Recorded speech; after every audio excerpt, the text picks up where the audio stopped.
Huh?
Let me know your hits are.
You got it in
Pittsburgh.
No, no, I.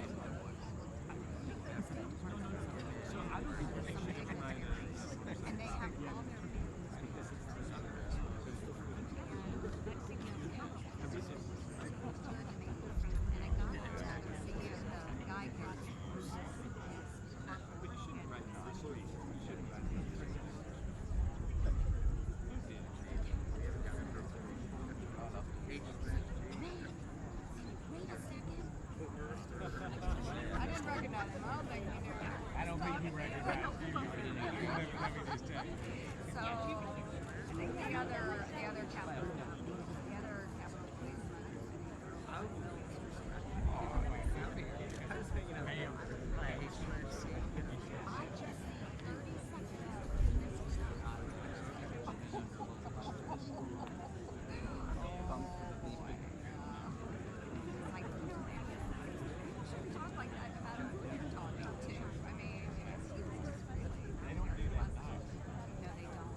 That's better. That's a better shot.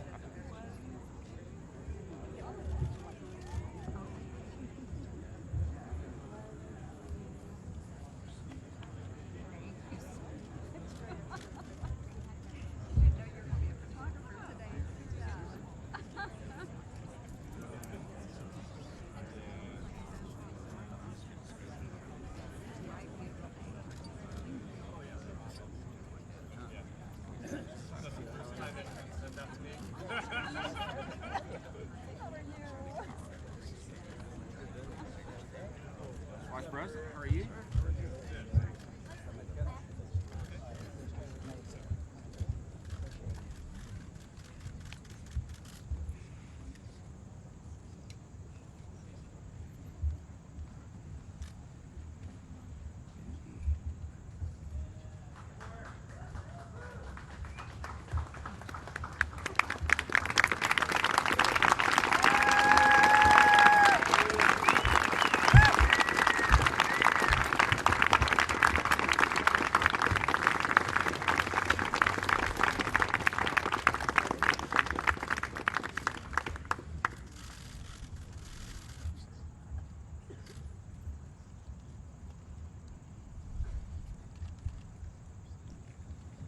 Ladies and gentlemen, the program will begin in 2 minutes.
Ladies and gentlemen, the President of the United States.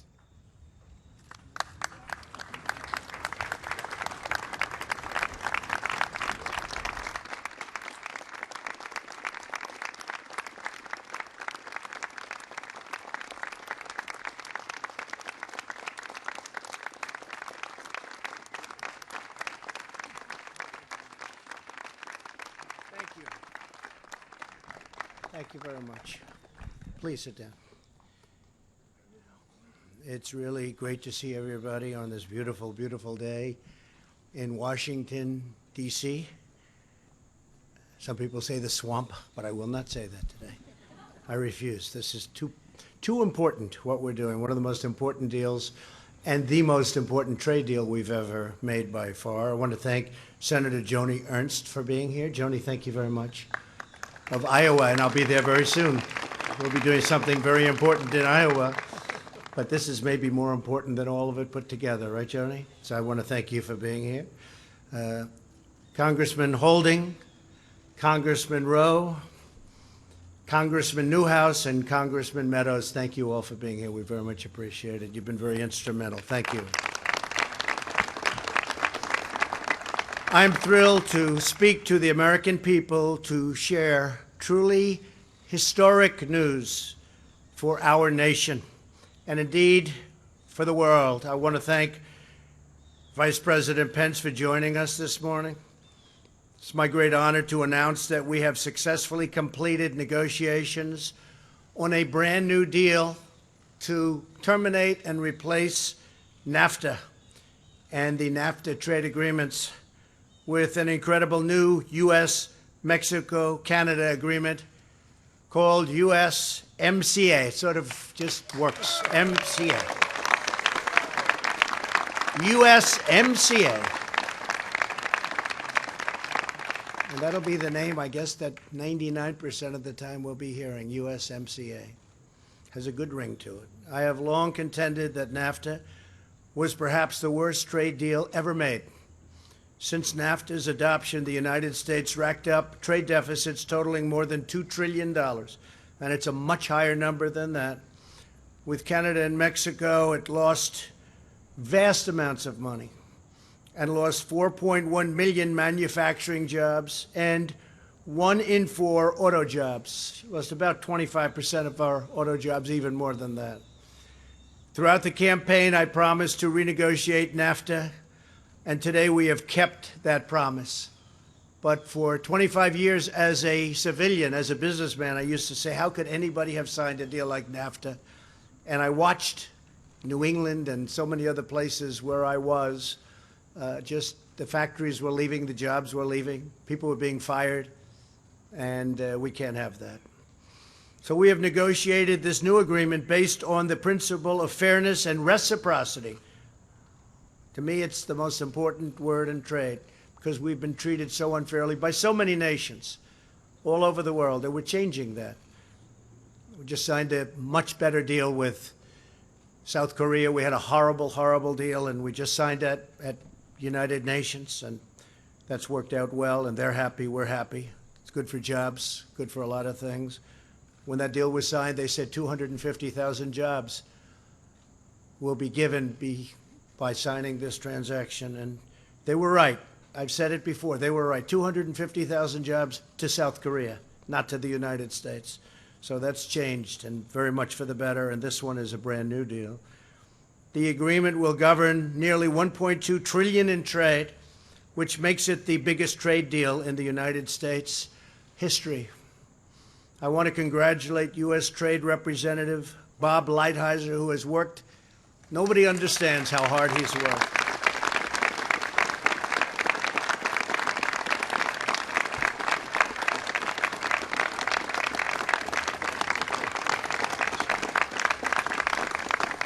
No matter when you called him, he was in the office, or he was in somebody else's office doing the same thing. Bob Lighthizer is great.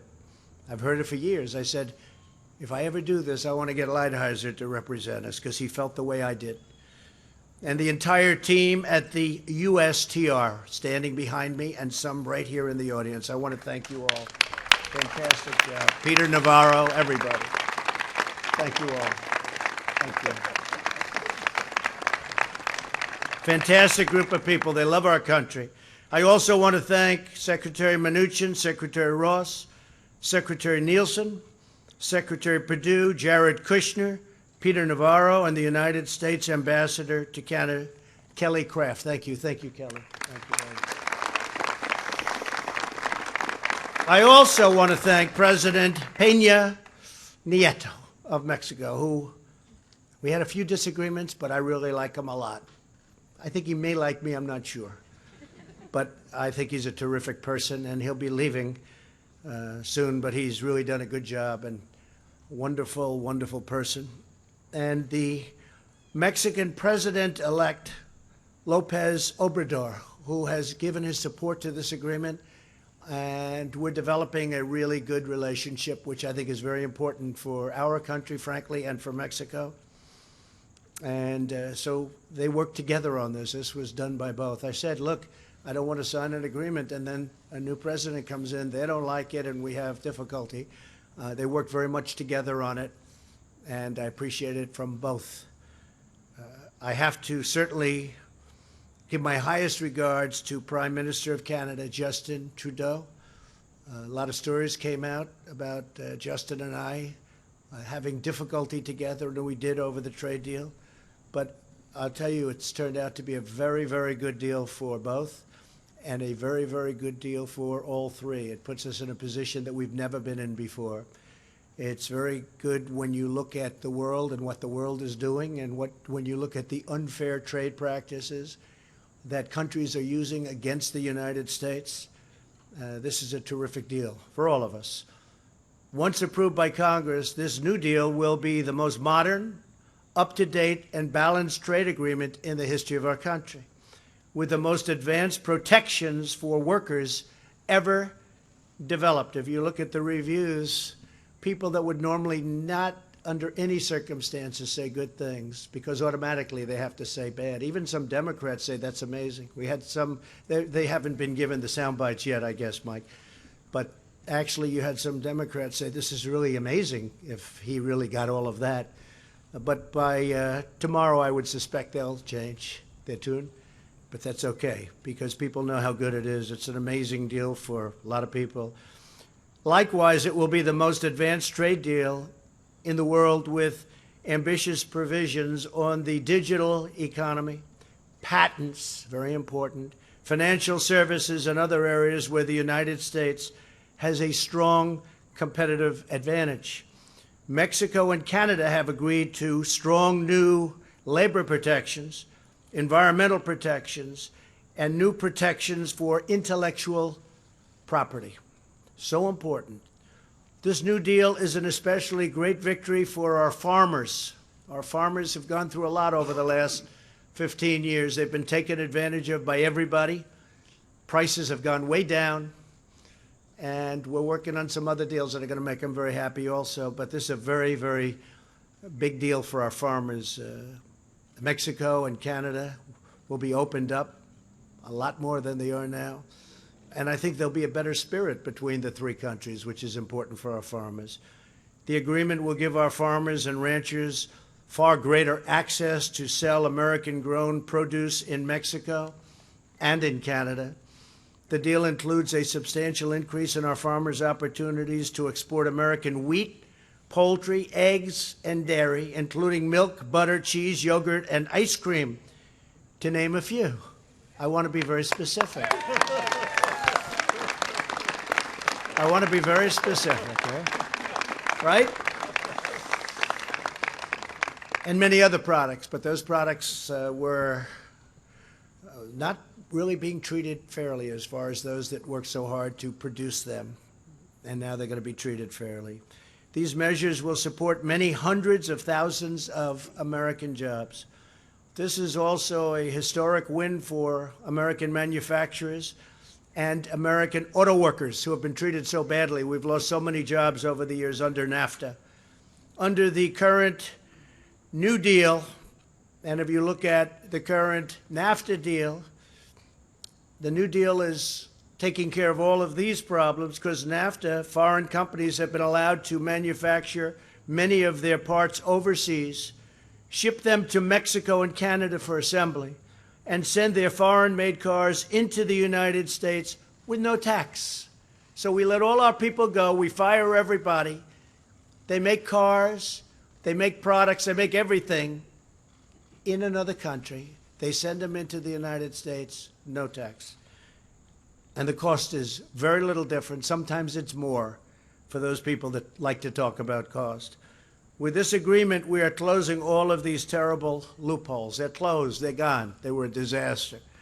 For example, we are requiring a large portion of every car to be made by high-wage workers, which will greatly reduce foreign outsourcing, which was a tremendous problem. and means more auto parts and automobiles will be manufactured inside the United States. We will be manufacturing many more cars. And our companies won't be leaving the United States, firing their workers and building their cars elsewhere. There's no longer that incentive. Before, under the Nafta deal, they had that incentive. They have the opposite incentive now. We're not going to be losing our companies. That was, to me, the most important thing. I don't want to see our companies leave and fire our workers, and our workers never get jobs to replace those jobs. Those days are over. This deal will also impose new standards requiring at least 75% of every automobile to be made in North America in order to qualify for the privilege of free access to our markets. And that's what it is. It's a privilege. We don't take it as a privilege. We don't take it as a privilege. It's a privilege for them to do business with us. And I'm not talking about Mexico. I'm talking about everybody. Everybody. It's a privilege for China to do business with us. It's a privilege for the European Union, who has treated us very badly, but that's coming along, to do business with us. Japan, every country, it's a privilege for them to come in and attack the piggy bank. In this, we will have a result of much more happening right here in the United States. It means, more than anything else, far more American jobs, and these are high-quality jobs. There are also strong provisions to enforce what's called the rules of origin requirements. This will incentivize billions of dollars in new purchases of U.S.-made automobiles. Once approved, this will be a new dawn for the American auto industry and for the American auto worker. They will see. They understand. They voted for us in large numbers, even though their leadership always goes Democrat. A couple of them said to me, I don't know how I can do it again. Many of them, the leaders would back Democrats and would tell me, you're going to get most of the votes from union workers. And we got most of the votes from workers, period. But the American auto worker was very much behind what we were doing as one primary aspect. It will transform North America back into a manufacturing powerhouse. If you remember, the previous administration said, we're not going to have manufacturing jobs anymore, essentially. We're not going to make things anymore? No, just the opposite. Going to be a manufacturing powerhouse and allow us to reclaim a supply chain that has been offshored to the world because of unfair trade issues. We also provide brand new intellectual property protections for biologic drugs, which will make North America a haven for medical innovation and development. We want our drugs to be made here. When you talk prescription drugs, we don't like getting them from foreign countries. We don't know what's happening with those drugs, how they're being made. Too important. This landmark agreement will send cash and jobs pouring into the United States and into North America. Good for Canada, good for Mexico.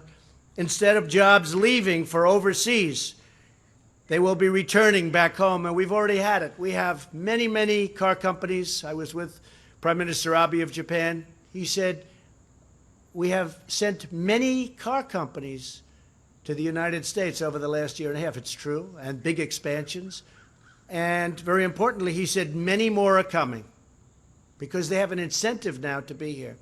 People want to be back in the United States again. As I say, the United States is respected again, but it's also respected as to trade and industry. This is a truly extraordinary agreement for the United States, Canada, and Mexico. President Peña, it's so important that the President and I have developed this sort of a bond on trade. Peña Nieto, a man that has done a very good job for Mexico in terms of trade, and Prime Minister Trudeau, who I just spoke to both of them a little while ago. They love their countries. They want to do right for their countries, and that's what they've done. And we've really formed, if you look at this agreement, we formed a great partnership with Mexico and with Canada. And I plan to sign the agreement by the end of November. I then will submit it for approval to Congress, where in theory there should be no trouble, but anything you submit to Congress is trouble, no matter what. It's the single greatest agreement ever signed. They'll say, well, you know, Trump likes it, therefore we're not going to approve it, because that would be good for the Republicans, so therefore we can't approve it. But it will be sent to Congress pursuant to the Trade Promotion Authority Act. This agreement follows on the heels of our successful completion of a new and balanced trade deal with South Korea. Tremendous difference in that deal from what it was. It was a disaster, as I said. To improve the old deal that had killed so many jobs. It also follows on our announcement last week of a new trade negotiation with Japan. Japan would never negotiate with the United States. They say, we're not going to negotiate. They told the previous administration, we're not going to negotiate. I said, you don't have to negotiate, but we're going to put a very, very substantial tax on your car if you don't. By the way, without tariffs, we wouldn't be talking about a deal. Just for those babies out there that keep talking about tariffs. That includes Congress. Oh, please don't charge tariffs. Without tariffs, we wouldn't be standing here. I can tell you Bob and all of these folks would not be standing here right now. And we're totally prepared to do that if they don't negotiate. But Japan is wanting to negotiate. Actually, they called about 3 weeks ago, and he's a terrific man, just had a tremendous victory. And they said, we'd like to start negotiations immediately. India, which is the tariff king, they called us and they say, we want to start negotiations immediately. When Bob Lighthizer said, what happened? You would never do this. They said, no, we want to keep your president happy. Isn't that nice? Isn't that nice? It's true. They have to keep us happy because they understand that we're wise to what's been happening. India charges tariffs of 100%. And then if we want to put a tariff of 25% on, people will call from Congress. But that's not free trade. And I'd look back to people and say, where do these people come from? Where do they come from? So because of the power of tariffs and the power that we have with tariffs, we, in many cases, won't even have to use them. That's how powerful they are and how good they are. But in many cases, we're not going to have to use them. And in many cases, countries that are charging massive tariffs are eliminating those tariffs. As you know, we have $250 billion at 25% interest with China right now, and we could go $267 billion more. And China wants to talk very badly. And I said, frankly, it's too early to talk. Can't talk now because they're not ready, because they've been ripping us for so many years. It doesn't happen that quickly. And if politically people force it too quickly, you're not going to make the right deal for our workers and for our country. But China wants to talk, and we want to talk to them. And we want them to help us with North Korea. We want them to continue to help us with North Korea. That's very important. The European Union, it's been very tough on the United States. Last year and for many years, they've lost in the vicinity of $150 billion a year. They have massive trade barriers. And they didn't want to come. They didn't want to talk. Jean-Claude, great business person, head of the European Union. Jean-Claude, my friend. I'd say, Jean-Claude, we want to make a deal. He goes, no, no, no, we are very happy. I said, you may be happy, but I'm not happy because we have one of the worst deals of any group. We have one of the worst deals with the European Union. And they just didn't want to come because they were happy with the deal. I said, but we're not happy with the deal. And finally, after going through a whole process, I said, look, we're just going to put a tax of 20% on all of the millions of Mercedes and BMWs, all of the cars, the millions and millions of cars that they sell here that they won't take over there. Farm product that they won't take over there because they have barriers. You can't sell. You're not allowed to. Our farmers aren't allowed to sell over there many of their products, much of their products, most of them. And so I announced that we're going to put a 20% tariff, could be 25, on their cars coming in. And they immediately called and said, we'd like to start negotiations. And we're having a successful negotiation. We'll see what happens. Who knows? I always say, who knows? But we'll see. I have a feeling we'll be successful. A pillar of national security is economic security and trade. national security is not where we lose hundreds of billions of dollars a year. Over the last 5 years, we've averaged $800 billion a year loss on trade. How dumb is that? $800 billion. This group doesn't know about those numbers. I don't even want them to hear those numbers. But the United States in its trade deals has lost, on average, almost $800 billion a year. That's dealing with China, dealing with European Union, with everybody. Japan, Mexico, Canada, everybody. And we're not going to allow that to happen. But we have to have a strong manufacturing base and manufacturing sector. We need a thriving economy. Those are all really essential ingredients to national security. We can't allow what's been happening over the last 25 years to happen. We're building our military like never before. It will be the strongest it ever was. And all of those jets that are made, and rockets and missiles and ships, they're all being made in the United States, jobs. Our economy is booming like never before. Jobless claims are at a 50-year low. The stock market is at an all-time high. Think of that. Over 50% since my election. 50%. People, the 401ks, and they have 401ks, and they were dying with them for years. Now they're so happy.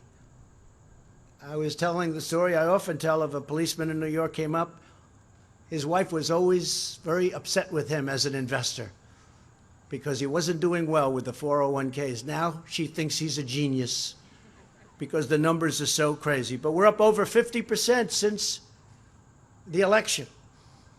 And you've heard me say this many times, but African American unemployment, Asian unemployment, Hispanic unemployment is at record lows in history, not, for the last 2 years.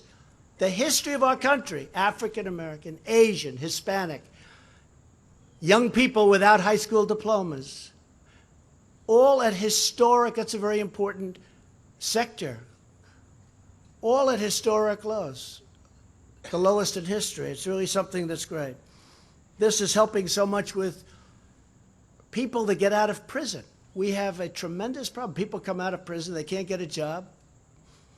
Employers don't want to hire them.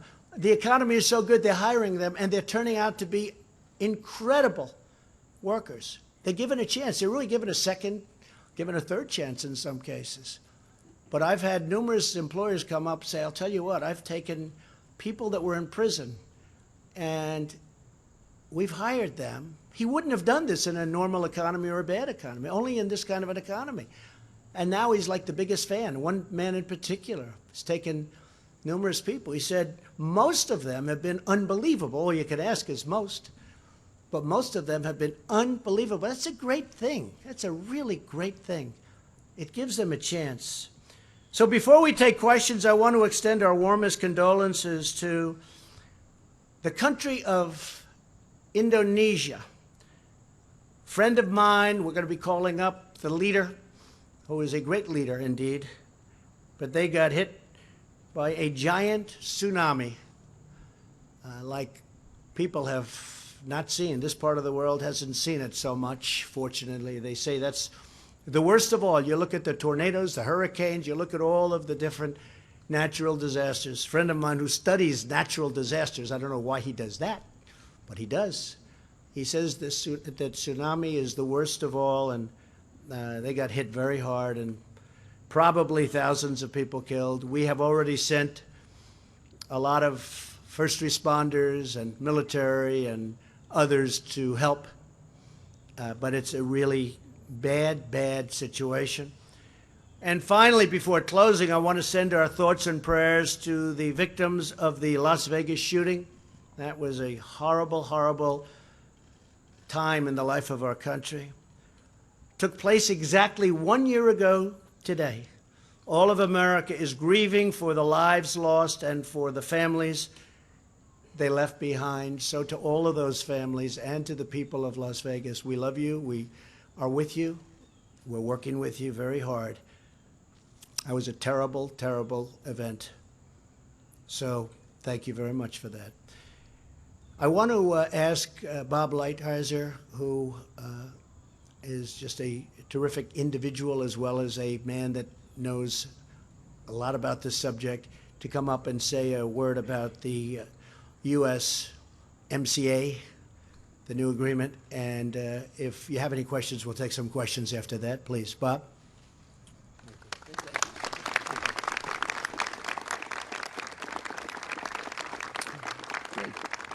Thank you, Mr. President. Before I start, I would just like to give a vignette because I think it says something about working for the president. So August 16th of last year, we started this process. And I'm at a hotel in Washington, and there's like, hundreds and hundreds of people waiting to have the introduction of myself and my two counterparts, one from Canada, one from the United States. And we're lined up, and I get a call that says the president wants to talk to you. So I go into the little anteroom, and I get on the cell phone. The president starts talking, and everybody's kind of waiting, and he's talking, and he's going through what he wants to get done in Nafta and his problems with it, all of which he's quite familiar with. And then he finally says two things which I thought were telling. One, he said, Bob, I will back you up like no other USTR has been backed up in history. And then the second thing, and he did that, by the way, and then the second thing he said was, he said, now go out there and have fun. And I thought, well, it's probably not going to be as much fun from my side as it will be from your side. But I'm proud to be on your team, and I really am proud to follow you through this and the other trade changes. As you have said, Mr. President, this agreement is historic in many ways. The USMCA will cover $1.2 trillion, easily making it the biggest agreement in history. We have done this in 14 months. And believe me, in trade negotiating terms, that's like warp speed. When we began these negotiations last year, the President's instructions to me were precise and straightforward. Protect American workers, fight for our farmers and ranchers, preserve America's competitive innovation edge, secure greater access for our businesses, and above all, bring back jobs to America. I think we have succeeded with this agreement. The USMCA will accelerate the manufacturing renaissance our country has enjoyed under President Trump. It will bring our trading relationship with Mexico and Canada into the 21st century, and it will protect America's competitive edge in digital and innovation across the economy. The new agreement will also serve as a template for our trade agreements under the Trump administration in the future. This paradigm-shifting model rests on three pillars. The first pillar is fairness. We have negotiated stronger rules of origin for automobiles, which will bring billions of dollars of manufacturing back to America. We have secured greater market access for our farmers and ranchers. We've agreed to unprecedented labor standards that will help level the playing field for our workers.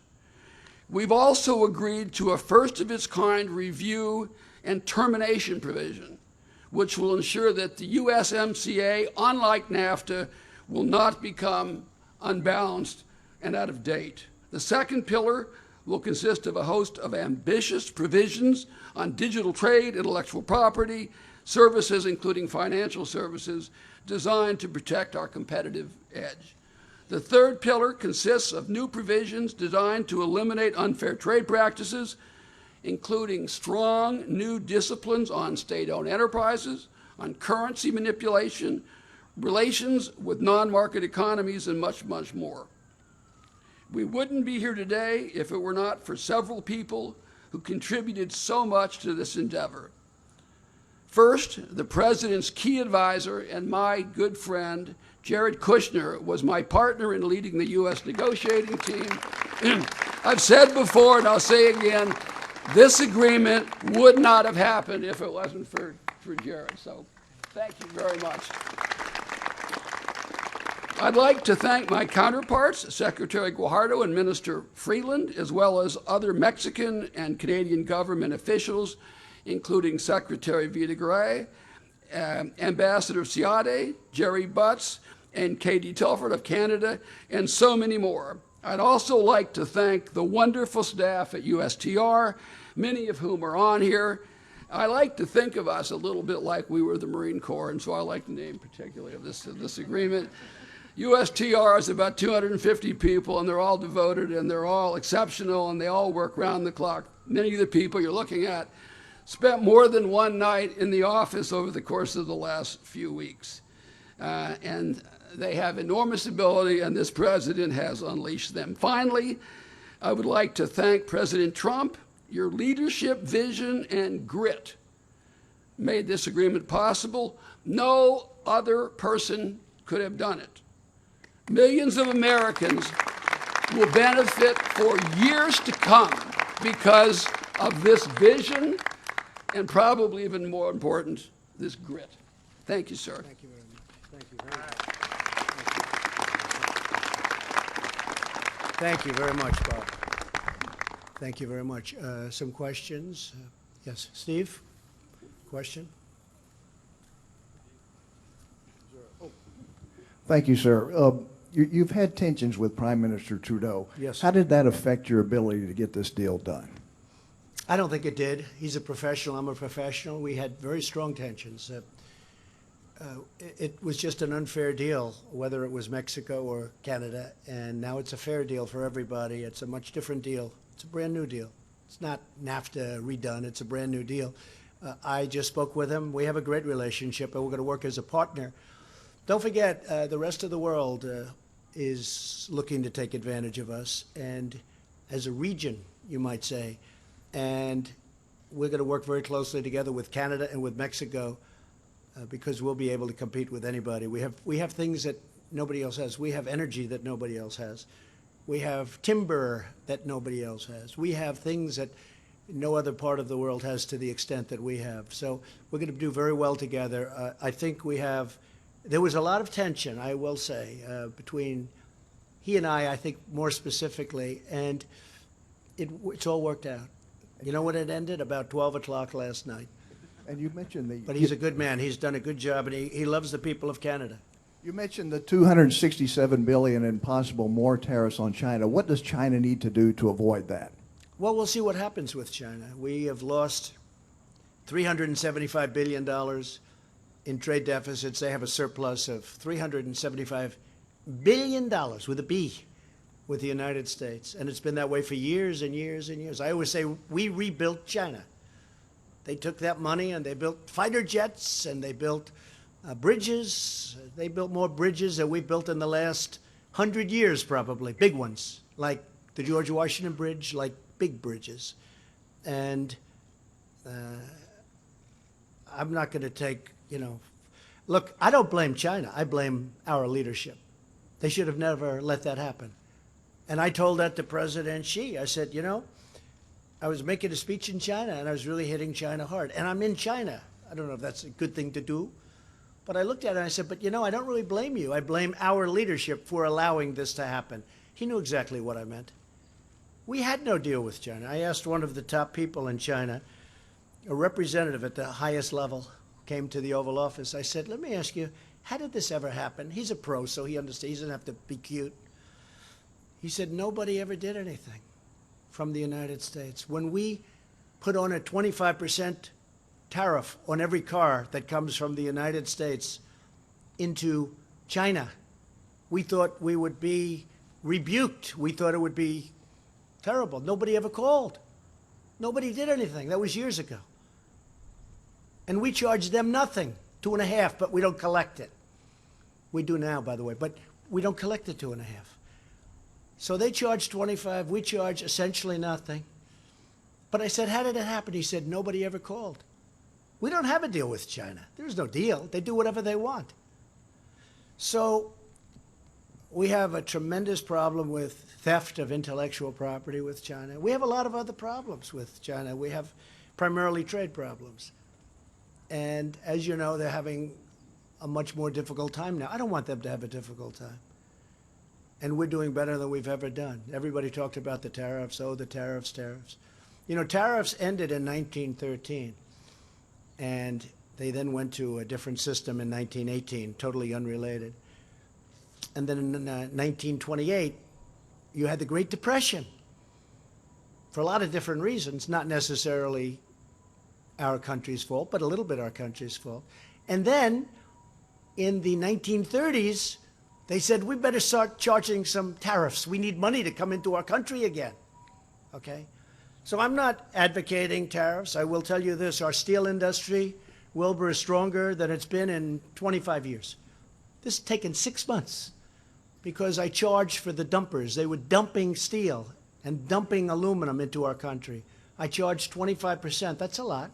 Could be more, but that's a lot. And if you look at U.S. Steel and Nucor just announced $1 billion plant, brand new, already started construction. U.S. Steel's building 8 or 9 plants. They're expanding plants. I don't think there's any industry like what's happened to steel in the last 9 months, 10 months since I really started doing what I'm doing. It's been really pretty amazing. Aluminum also. So, and we need steel. We need steel for defense. What are we going to do? Go and say, oh, we'll get our steel from like another country? We can't do that. Excuse me. We can't do that. So we need steel, and we need it badly for defense. So I'm very proud of what's happened with the steel industry. Okay, question? Yeah, go ahead. Sure. She's shocked that I picked her. No. She's like in a state of shock. I'm not thinking, Mr. That's President. okay. I know you're not thinking. You never do. I'm sorry? No, go ahead. Go ahead. In a tweet this weekend, Mr. President, you said that it's incorrect to say you're limiting the scope of the FBI investigation. What does that have to do with trade? I don't mind answering the question, but, you know, I'd like to do the trade It has to do with questions the other first. headline in the news, which is the I know, Kavanaugh but nomination. how about talking about trade, and then we'll get to that. We'll do that a little bit later. Do you think the trade, Anybody have a trade? Do you Go think ahead, your trade please. deal will pass through Congress, sir? I think so, but, you know, if it doesn't, we have lots of other alternatives. But I do think so. I think if they're fair, which is a big question, but if it's fair on both sides, the Republicans love it. Industry loves it. Our country loves it. If it's fair, it will pass. I think it'll pass easily, really easily, because it's a great deal. I mean, NAFTA passed. It's one of the worst deals I've ever seen. Inconceivable that it was made. Fair question. Any other questions on Thank trade? you. I'll get back to you on the other question. I'd like to go forward with my Kavanaugh question. Let's if I do might, that with a later, minute. and but I'll call you a quick- second time. Go ahead, please. Thank you very much. Thank you, Mr. President. You have described India right now as a tariff king. Can you explain it a bit later? Well, India charges us tremendous tariffs. When we send Harley Davidsons, motorcycles, other things to India, they charge very, very high tariffs. And I've spoken to Prime Minister Modi, and he's going to reduce them very substantially. Nobody ever spoke to these people. He said, nobody ever spoke to me. In other words, we've had leaders here. I'm not, you know, trying to be overly dramatic. We've had presidents of the United States and trade representatives that they never spoke to India. Brazil's another one. That's a beauty. They charge us whatever they want. So If what you kind- ask some of the companies, they say Brazil is among the toughest in the world, maybe the toughest in the world. We don't call them and say, hey, you're treating our companies unfairly. You're treating our country unfairly. So India is a very, very high, they really charge tremendously high tariffs. On motorcycles, it was 100%. So you send a motorcycle into India, there's a 100% tariff. Now that's so high that it's like a barrier. In other words, who's going to buy it? Costs you so much. Now they've already reduced that substantially, but it's still too high. My relationship with India is great, with Prime Minister Modi is great, and they're going to start doing a lot. They've called us to make a deal. We didn't even call them. They called us to make a deal, which is like shocking to people. Yes, sir, go ahead. Yes. Well, there we go. I do have a second question on the Kavanaugh thing, when you get back to it, if you take that. Let's go. But you'll take that now? No. Okay. Well, the question I First have do trade. on trade, does this mean the end of tariffs, if you could spell that out No. to Canada? No. So do you think it'll pass? No. The steel is staying where it is, and aluminum. But it means we probably, for the most part, won't be having to use tariffs unless we're unable to make a deal with a country. For instance, if we can't make a deal with the European Union, we will respectfully put tariffs on the cars. The United States will take in billions and billions of dollars into its coffers. Isn't that nice? Because you don't hear that. 'Cause it Only from doesn't Carl take in- Sagan. Okay, yes, Sagan. but it'll take in billions and billions of dollars. But really what's going to happen is they'll make the cars in the United States. This way they don't have to pay the 25 or the 20% tax. And could you spell So I out? don't think you're going to have to use the tariffs too often, but there will be cases where you have countries that are just absolutely not willing to do what's fair and reciprocal, and in that case, they'll pay tariffs. And you know what? The United States will do very well. Either way, we do very well. So do you think it'll pass in Canada, Mexico, and more importantly, I don't know. here in the United I States? can't tell you. All I know is we made a deal. The highly respected presidents, and in the case of Canada, the Prime Minister, are satisfied with the deal. It's good for Canada, good for Mexico. It's good for all three. This is a deal. I'm not touting it. This is good for all three. That's good. And just that fact makes it good for us. But this is good for all three. But this is a much different deal than NAFTA. And this is much more of a reciprocal deal for the United States, which is really good. Yeah, go ahead, Peter. No, why don't you just, we'll do the Kavanaugh questions. I mean, you talk about being treated harshly. We'll do that in a couple of, let's finish up trade because you have a lot of people that want to run over to the Wall Street Journal and start writing. Go ahead, please. Can you take one from the Mexican journalist? I can't hear you. Take one from the Mexican journalist. A Mexican journalist? Go ahead. Yes. Sure.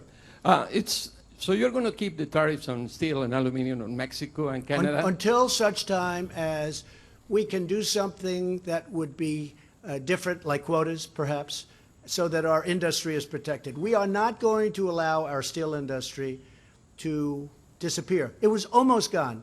I'll tell you what, if our country kept going the way it was going, within 2 years you wouldn't have had a steel industry. We have to have a steel industry. We have to have an aluminum. You know, there are certain industries important. So we are working on that now. That wasn't part of this. But we will do something. And in fact, Bob, if you want, you may want to say a couple of words about that because we were literally talking about that 1 hour ago.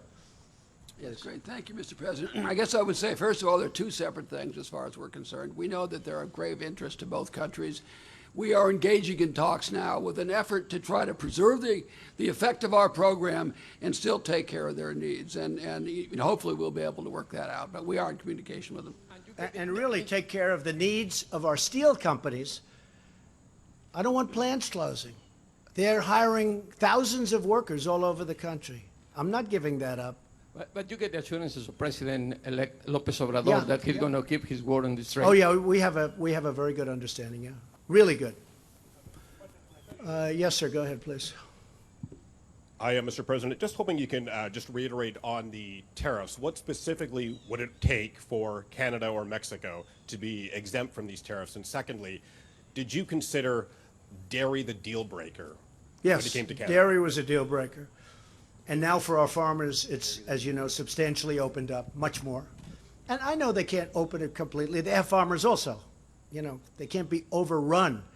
And I fully, and I tell them that. I say, look, I understand you have limits, but they could do much better. And we've opened it up to our farmers. So the folks up in Wisconsin, I'll tell you what, I went to Wisconsin, I went to Iowa. Joni knows better than anybody, right? And Scott Walker, who I think is a fantastic governor, talks about it all the time, that our farmers were not treated properly by Canada. Now they're going to be treated with respect. They're going to be treated fairly. Or, as I say, in that reciprocal way. Very important. Yes, sir, go ahead. Thanks, Mr. President. It seems there was some give and take on both sides for this deal. I wonder what, in your view, would be your biggest concession to Canada and why you decided to make that concession. Number two, if you could dive in a bit more to your thoughts on Justin Trudeau. You talk about tensions. I wonder what you, throughout this process, what you've learned about him and what the state of the relationship is with him today and going forward. Well, I think my biggest concession would be making the deal. Because we are the one that people come and want to take from. I'm talking about every country. And that gives us a tremendous advantage in negotiating that we never used before with past administration. We never used it. Every deal we have is a loser. Every deal, you could look at almost every country in the world, almost every country. We have trade deficits. We lose with everybody. So I think my biggest concession was making the deal.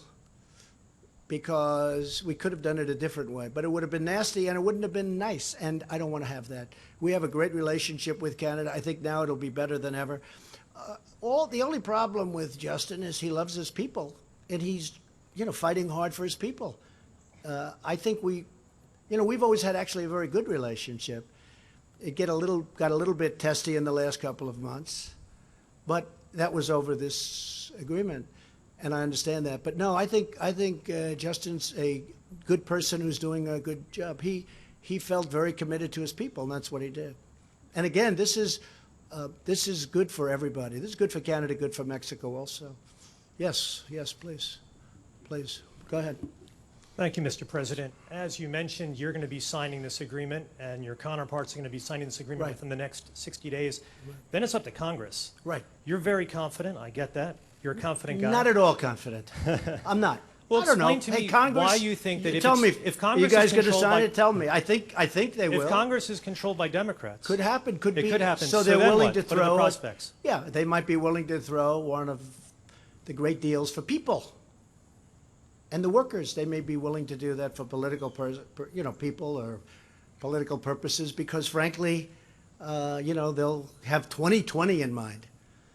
So far, I dream about 2020 when I look at what's going. They have 2020 in mind.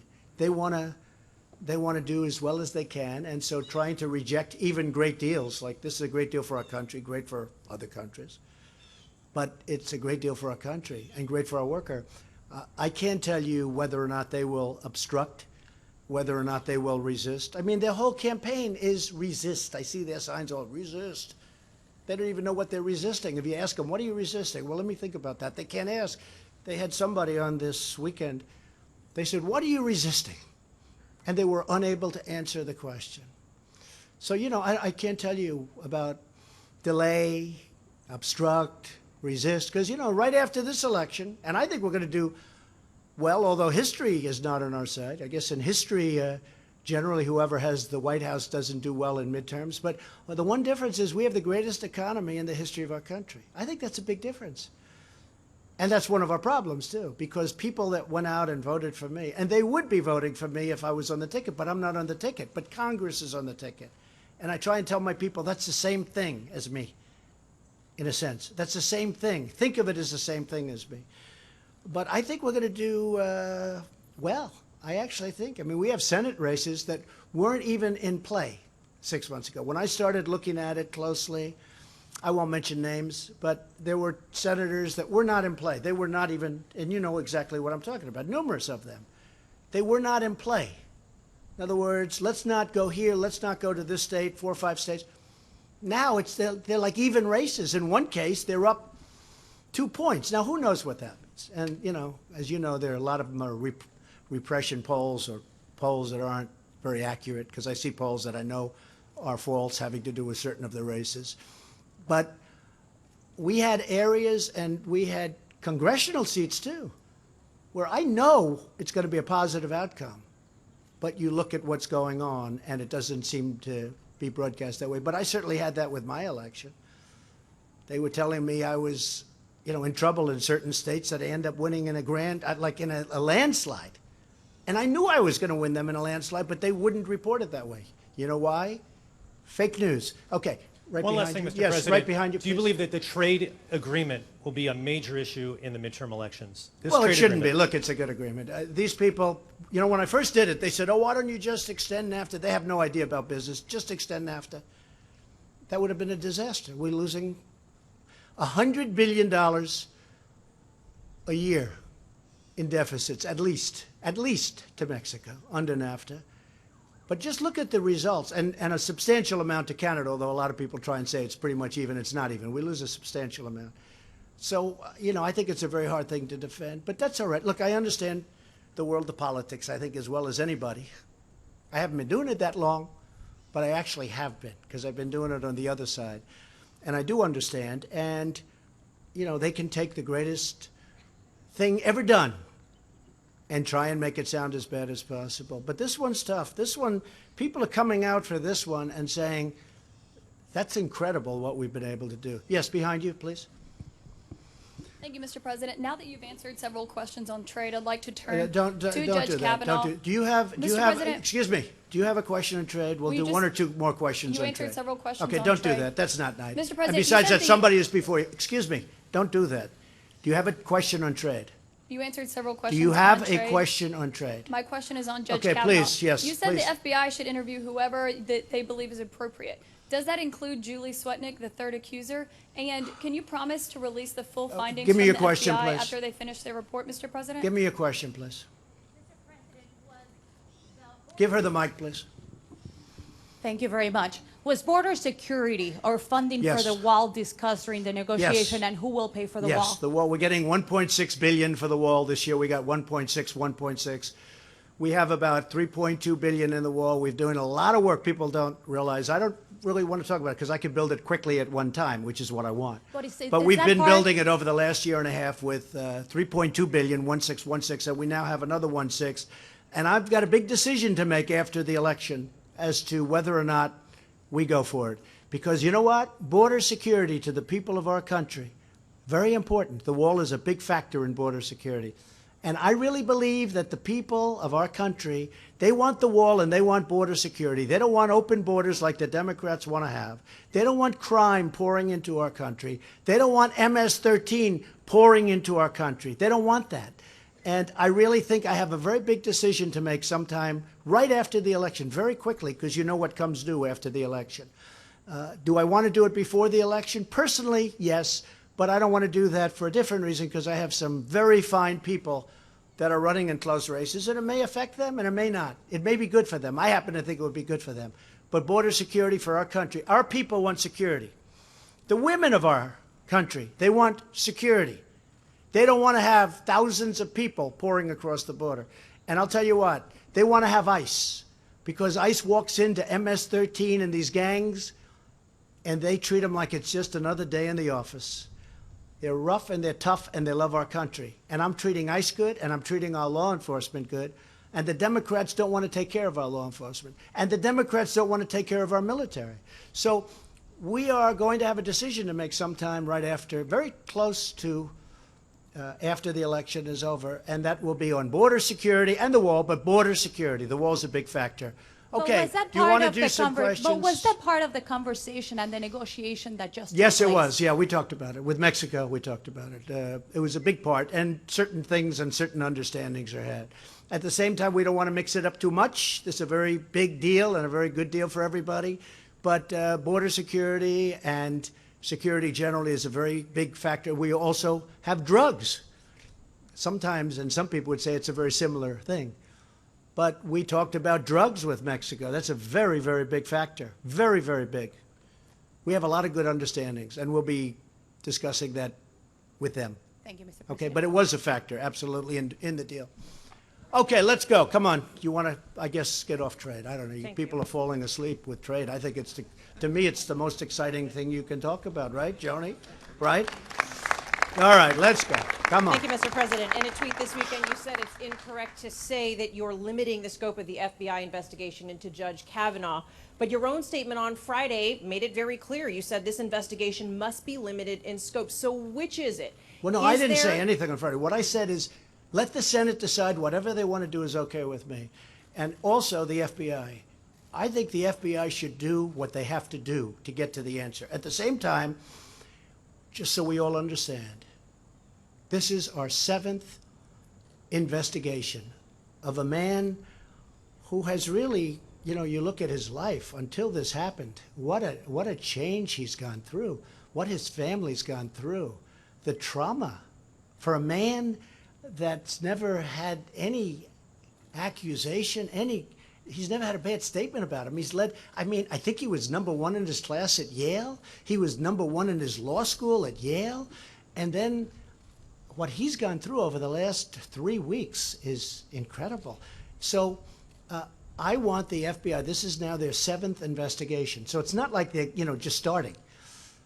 I want them to do a very comprehensive investigation, whatever that means according to the senators and the Republicans and the Republican majority. I want them to do that.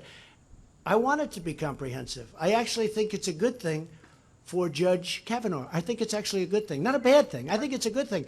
Now, with that being said, I'd like it to go quickly. And the reason I'd like it to go quickly, very simple. It's so simple. Because it's unfair to him at this point.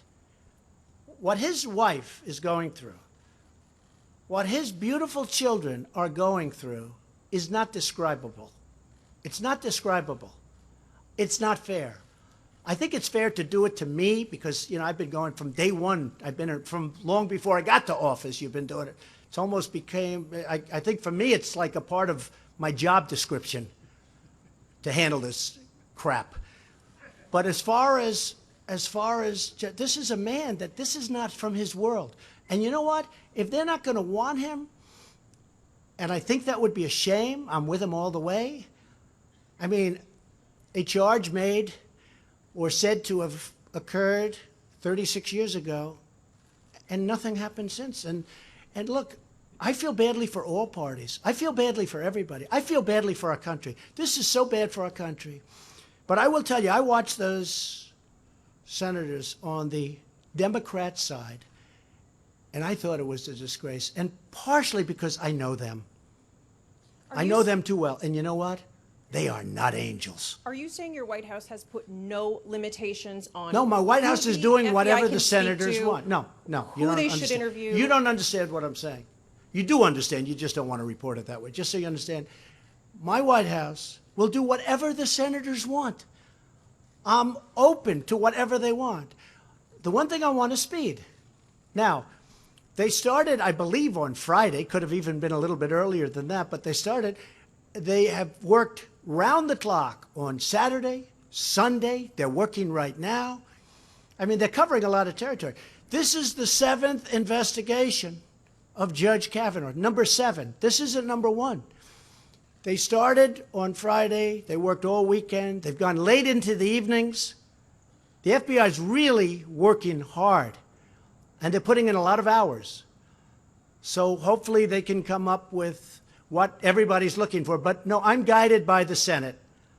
I want to make the Senate happy because ultimately they're making the judgment. I'm not making the judgment. I've already made my judgment. The Senate is making a judgment on Judge Kavanaugh. That's a very important thing to do. Yes, go ahead, Peter. Go ahead. Just for clarity, so that it's clear. In fact, it's up to you to instruct the FBI what to do. It is up to me. It is up to me. But I'm instructing them as per what I feel the Senate wants. The Senate's making this decision, and I'm instructing them as per what the Senate is looking for. Just for clarity, will you instruct the White House counsel, Don McGahn, to give the FBI free rein to interview whomever they feel is necessary? Well, I have so instructed him, and I did it again over the weekend because I see the press was, I don't want to use the word in this case, misleading. It's a much more complex subject than anybody would understand and than most people understand. But essentially, I have done that. But I did also say within the bounds of what the Senate wants. We don't want to go on to use an expression often used by me, we don't want to go on a witch hunt, do we? So just to be clear, should the FBI interview all 3 of Brett Kavanaugh's accusers? It wouldn't bother me at all. Now, it depends. I don't know all 3 of the accusers. All 3. Certainly, I imagine they're going to interview 2. The third one I don't know much about, but it wouldn't bother me at all. I mean, I've been heard that the third one has, I have no idea if this is true, has very little credibility. If there is any credibility, interview the third one. But I want to interview, I want it to be done quickly because it's unfair to the family and to the judge. It's unfair. It's so unfair to his kids and his wife. How about for the accusers? Has this process been fair to them? Well, certainly we gave the doctor a tremendous time, which is great. She spoke well, but, there are some questions that haven't been answered, like what year was it? What day was it? Where was it? Do you know the location? Do you know the house? A lot of different things. People are saying, well, what's going on? With all of that, you cannot say that we've done anything but be respectful. And I do, and I respect her position very much. I I believe, and again, this is Republican senators and this is the Senate, I believe they've been very respectful to the doctor, Dr. Ford. Isn't that why the FBI should interview all of them to exonerate Brett Kavanaugh? in your Yeah, opinion? Peter, I think the FBI should interview anybody that they want within reason. But you have to say within reason. They should interview, but they should also be guided, and I'm being guided, by what the senators are looking for, because they have to make the choice. Go ahead, now you can go. Should Brett Kavanaugh be interviewed by the FBI? I think so. I think it's fine if they do. I don't know. That's up to them. I think that he spoke very conclusively and very well. I think it's been a very rough period of time. I guarantee he's never had a period of time like this. When he was chosen, everybody said, oh, this is going to go so quickly. Look, people thought 10 years ago that Brett Kavanaugh was going to be a Supreme Court justice because of his intellect, because of his career, because of the fact that there are no games. You know, now they talk about alcohol, they talk about all of the things that you hear. And frankly, you take a look at, they're bringing up subjects. We would know about this over the last 20 years, 30 years of his career. You know, what happened? They're going back to high school, and they're saying he drank a lot one evening in high school. I tell you what, I happen to know some United States senators. One who is on the other side, who's pretty aggressive. I've seen that person in very bad situations. Okay? I've seen that person in very, very bad situations, somewhat compromising. And you know, I think it's very unfair to bring up things like this. However, whatever the senators want is okay with me. They're going to be making a decision. Whatever they want is okay with me. Go ahead. That's enough, Peter. Go, please. Say it. You said this crap when you referred to, I've been dealing with this crap for years. What did you mean? Oh, I think the press has treated me unbelievably unfairly. In fact, when I won, I said, the good thing is now the press finally gets it. Now they'll finally treat me fairly. They got worse. They're worse now than ever. They're loco, but that's okay. I put up with it. Go ahead. Thank I you, Mr. use that President. word because of the fact that we made a deal with Mexico. So, no, please sit down. Thank you, Mr. Go ahead. President, for coming back to Oh, me. I have- you're going to be next. You're going to be next. I didn't know. I thought you were talking. Go ahead. I have two questions about Judge Kavanaugh. First, there are now concerns that he may have lied or mischaracterized his drinking while testifying. If they find that he did, do you think that bars him from being your Supreme Court nominee? Well, I watched him. I was surprised at how vocal he was about the fact that he likes beer. And he's had a little bit of difficulty. I mean, he talked about things that happened when he drank. I mean, this is not a man that said that alcohol was that he was perfect with respect to alcohol. No, I thought he was actually, going back so many years, I thought he was excellent. The interesting thing is, though, nobody asked him about what's happened in the last 25, 30 years during his professional career, because there were no bad reports. I mean, there are bad reports on everybody in here. Most of the people sitting down there are bad, except for Mike Pence, by the way. And if we find one on him, then I think that'll be the greatest shock of all time. No, there are bad reports on everybody. I'm looking at people. Look at some of these people asking the questions, okay? Look at Blumenthal. He lied about Vietnam. He didn't just say, hey, I went to Vietnam. No. For 15 years, he said he was a war hero. He fought in Da Nang province. We call him Da Nang Richard. Da Nang, that's his nickname, Da Nang. He never went to Vietnam. And he's up there saying, we need honesty and we need integrity. This guy lied when he was the Attorney General of Connecticut. He lied. I don't mean a little bit. And then when he got out, he actually dropped out of the race and he won anyway, because Democrats always win in Connecticut. He won very close, probably the closest ever. But here's a guy lied, and now he's up there talking like he's holier than thou. You know what? Take a look at his record. And when he got out, and when he apologized, he was crying. The tears were all over the place. And now he acts like, how dare you? Take a look at the judge who has led an exemplary life.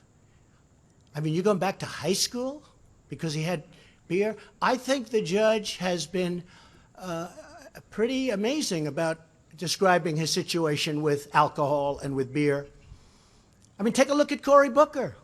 He ran Newark, New Jersey into the ground. He was a horrible mayor. And he made statements that when he was in high school or college, what he was doing, he actually made the statements. And now he's talking about Judge Kavanaugh. And I could go through a whole list of them, okay? Look at Dianne Feinstein. You're telling me about time. Dianne Feinstein knew about this 2 months earlier. If she wanted a really thorough investigation, we had all the time in the world. She didn't have to wait till after the hearing was closed, essentially. She should have said, listen, I have a problem. I have this report. I'd like the FBI to look at it while we're doing the hearings. We had 2 months. No, she didn't do that. She waited till we were closed. And then she probably leaked it, but, you know, who am I to say?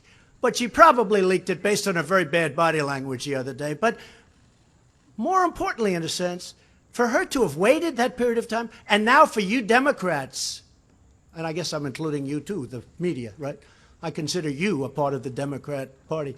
But for you, for the Democrats, to be talking about we want more time for the FBI. If you wanted more time for the FBI, why didn't Dianne Feinstein bring this up? Now, you know that she showed this to other Democrats. She's not the only one.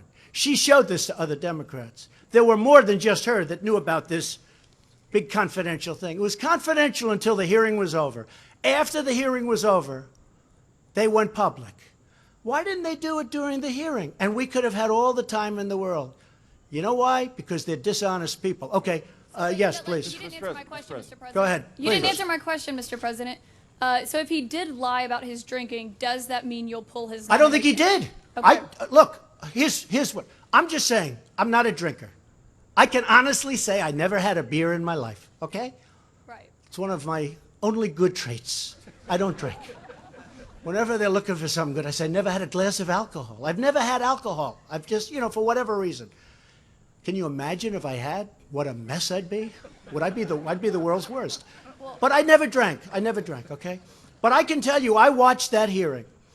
And I watched a man saying that he did have difficulty as a young man with drink. The one question I didn't ask is, how about the last 20 years? Have you had difficulty the last 20 years? Because nobody said anything bad about him in many, many years. They go back to high school. You know, I graduated from high school, and while I did not drink, I saw a lot of people drinking. They'd drink beer, and they'd go crazy, and, you know, they were in high school. They were 16, 17 years old, and I saw a lot of it. Does that mean that they can't do something that they want to do with their life? So it's a very tough thing.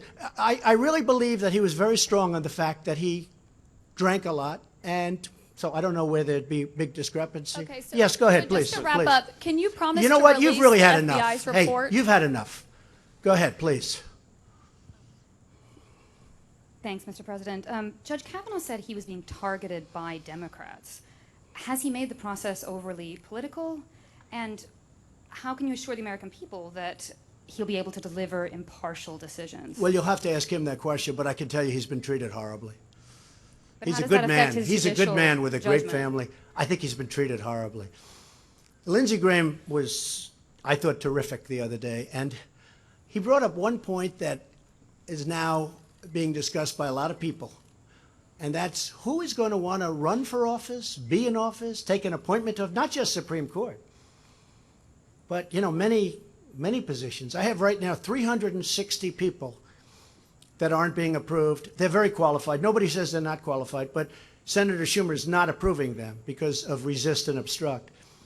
It's much longer than ever in the history of our country, like I think double the time almost. It's far more people than anybody in the history of our country. Most of those people are routine approvals. These are people that gave up jobs. They gave up their life to come and serve our country. And Schumer and his group won't approve them. They're slow walking them. Everything is going to 30 hours, meaning they take them out 30 hours. Person that's going to be approved. It's a disgrace. So when the judge brings up whether it's politics or not, I don't know. You'd have to ask him. But I can say this. He's been treated really, really horribly. But are you concerned Please, go ahead, it could please. color I'm not concerned, no. No, you know what I'm concerned? that we get great, great people on the U.S. Supreme Court. That's what I'm concerned. And I want to have great people.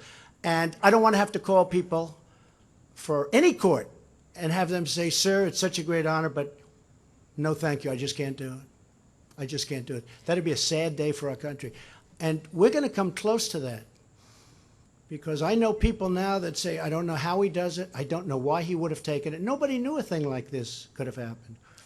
When Justice Gorsuch got approved, it was rough, but it was nothing like what they're doing to this man and what they're coming up with. And in many cases, fabricating, because as you know, many stories were pulled back and certain stories were pulled back that were horrible.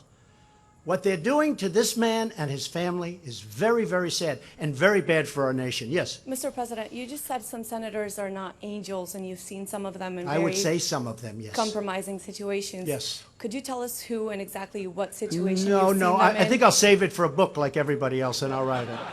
Okay? I'm not giving it to you. Yeah, please, go ahead.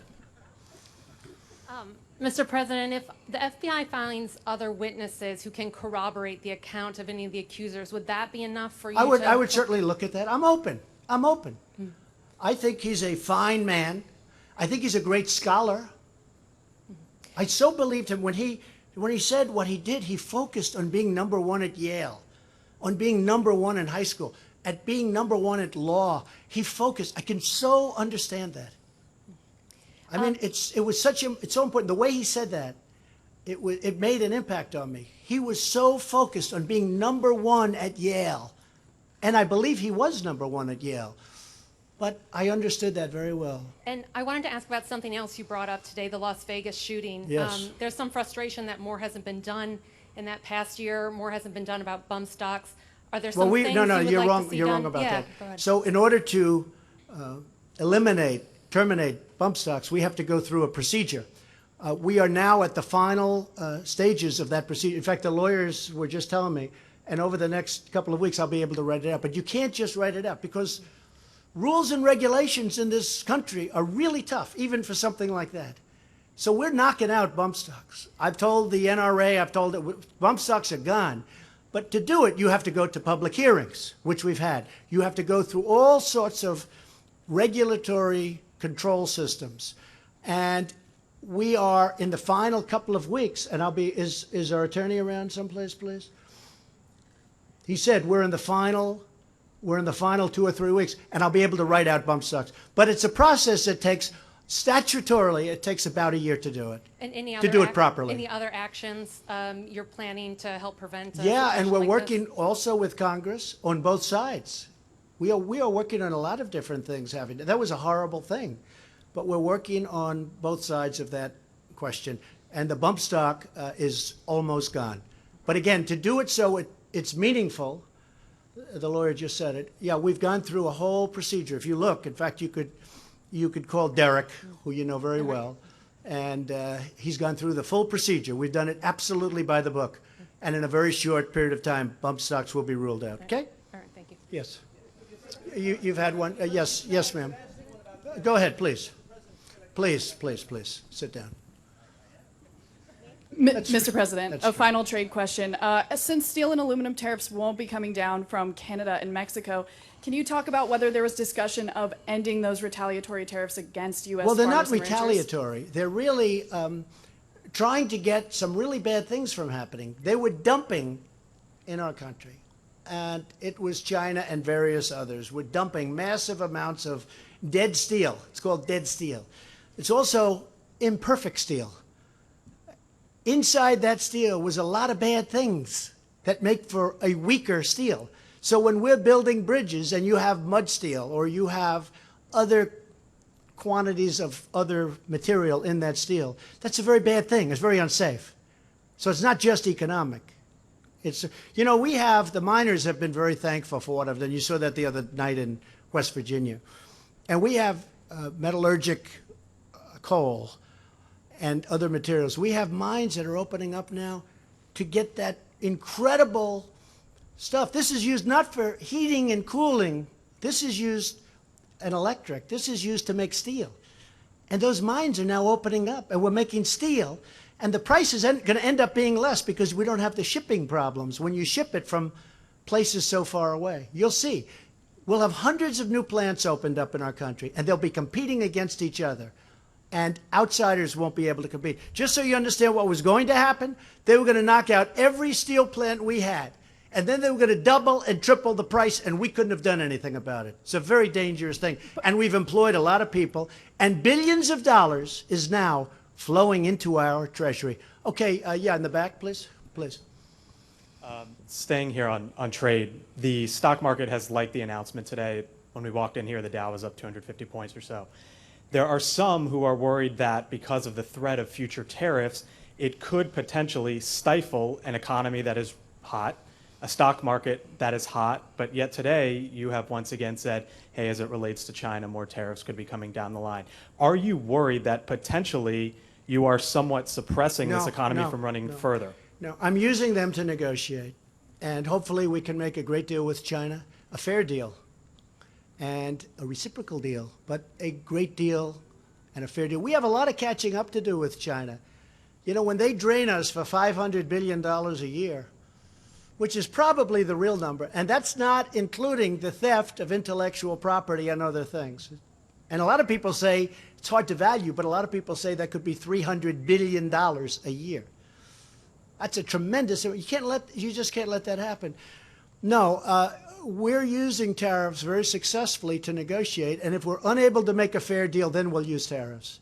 But Mexico, and if you look at Mexico and Canada, they're way beyond that. We have a deal that really works. And the nice part about the deal we make with them is it's not a specific product, it's a product all across the line, whether it's dairy or, just a lot of products. You see the list of products. There are many, many products, and they're all included. So it's across the board. Mr. President, with China, one more on trade, if you don't mind.